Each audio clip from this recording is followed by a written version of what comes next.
Spoke a lot in the off-season about keeping expectations down. It's easy to do when you haven't played a game, but after a win like that on the weekend, how's it been managing the feeling and the expectation this week? The players have been terrific. I mean, they were the first ones to mention it after the game on Saturday night that it's only one game and there's a big season ahead. We called the players in directly after the game and they chatted about that, so that shows a bit of maturity in the group, I reckon. They're a hungry group. That's been a long time since Brisbane have been able to win a game like that, so they liked how that felt and they want to keep that going if they can. It's all a lot of firsts at the moment, isn't it? All trying to break hoodoos, and you got another one this weekend. Like, I don't think the club's beaten North for 5 years, and a lot of those wins have been quite substantial. Like, how big do you see the task this weekend? Yeah, North's a team that's been able to assert themselves over us for quite some time. I think it's been maybe since 2009 since we've been able to beat them in Melbourne. So it's been a long time, but for us, on our climb, we've got to find ways to do well against these teams that have previously dominated us, and that's been the focus this week.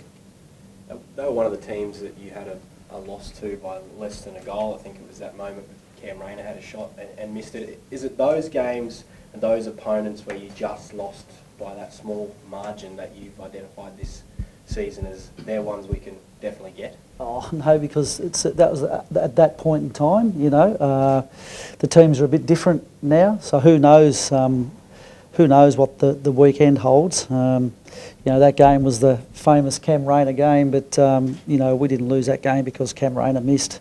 We lost that game in the second quarter when they kicked 7 goals to our 3, and then we had to try and catch them. So, that's been a focus for us to try and be consistent through games and not put ourselves in situations where, one single event can decide the outcome. Has it been a challenge this week with the win over West Coast just to keep the boys pretty level-headed about, it's a big scalp, but there's, bigger fish to fry as the year goes on? No, as I said, we've been not winning many games for a long time now, so our hunger to continue winning is strong, and we're motivated by that. So, I don't see any signs this week that we've gotten ahead of ourselves or anything like that. It's been back to work, look closely at our opposition, train well, recover well, get ready to go again. The psyche of taking on a team that's copped a big thumping like Kangaroos did in the first round, I wonder if that's a good thing or a bad thing. Maybe they're going to be coming out with a different mindset after that. Yeah, look, we don't control how the Kangaroos come out. We only control how we come out, and they'll naturally react to that. I would have thought they're a proud football club, and that's been their way. So we expect that. Again, we can't control it. All we can control is how we come out, and our motivation and our drive to do well this year should be as strong as their desire to bounce back from a loss last week. So, should be even on that scale, I would have thought. You've had like a couple of personnel changes, which we've talked a lot about in the off-season, but why do you think you're in a better position now to take on a team that's sort of probably bullied you around the contest a bit in the last couple of years? Yeah, well, that's a good point. They've been able to beat us at contested ball every single time, so it's a big focus coming in to the game for us, and no doubt it will be for them to try and continue that. So we understand that. What was the rest of that question? Just why you think you're in a better position now. I know, I know Neil, and I know you've got. Yeah, obviously, it's a lot of things, isn't it? It's the resilience you build up over 2 years and growing from and learning from losses. It's maturity of young players as their bodies get stronger and they become better versed at playing AFL footy, and it's the recruits that come in that can make a little bit of a difference. So it's a bit of all of those things, I think, not any one thing. Brad Scott mentioned yesterday, I think his quote was that the Lions have developed a list as good as any that the club's had. From a former club champion, a bloke who knows about footy, does that sort of give you that idea that, yeah, we are heading in the right direction? Oh, I didn't listen to his press conference, so I wouldn't know. But if he said that, that's a good thing coming from a past champion of our football club, but not something that we'll take too much notice of coming into the game this weekend. We've got to keep our mind on the job, and there's been plenty of praise out there for us this week, and we can't be lured by that. Charlie Cameron played a bit of a leading role last week. Does that tempt you to maybe go with a smaller forward line going forward, a la Richmond of 17? No, not really. I mean, last week's effort by our forward line was a team effort. You know, we had big guys up there during the night in Hitwood and McStay, Oscar McInerney and Steph Martin all played in there at different stages. So, you know, I think we like all teams. At some point in time we look small in our forward line, sometimes we look big, and it changes during the game, depending on rotations and what you're trying to achieve at any given moment. Fags, you've named an extended bench, and is that just to take players with you just in case, or you got a few issues with? No. Well, we have to name extended bench because it's a Sunday game, so we name 8 players on the bench. So yeah, we'll finalise our squad today, but we have no injury worries. I guess that makes your job a bit hard at the moment, doesn't it? You've got so many blokes that are fit and ready to go. Creates good internal competition, which is what you always try and have at your football club.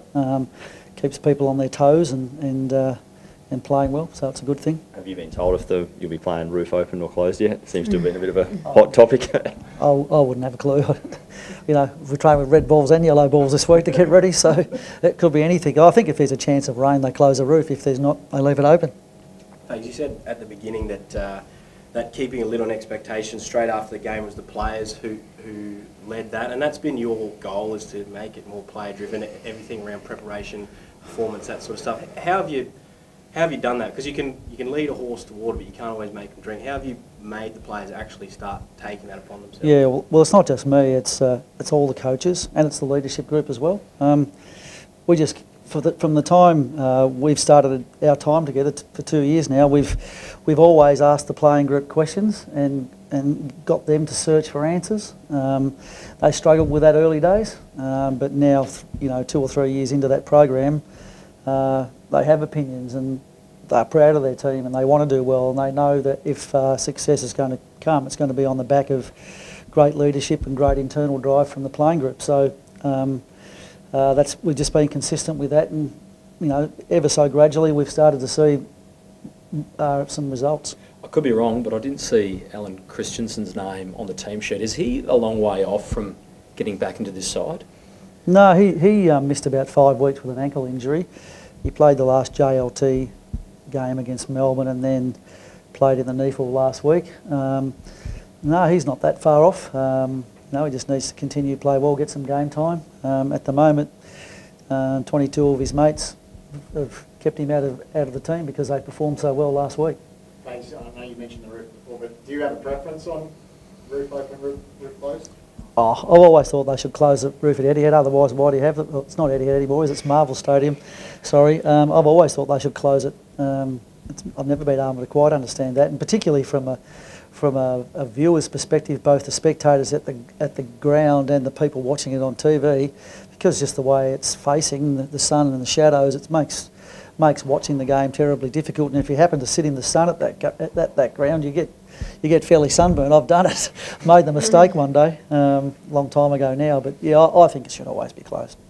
Winning against West Coast at home, that's great. But do you guys see it as our next big tick is let's win in Melbourne and start consistently winning home? Well, we've won 10. I'm not counting the last weekend. We've won 10 games over the last 2 years, and half of them have been interstate. You know, if you think about it, last year we had a great win against Fremantle in Perth. We were able to beat Hawthorn in Launceston.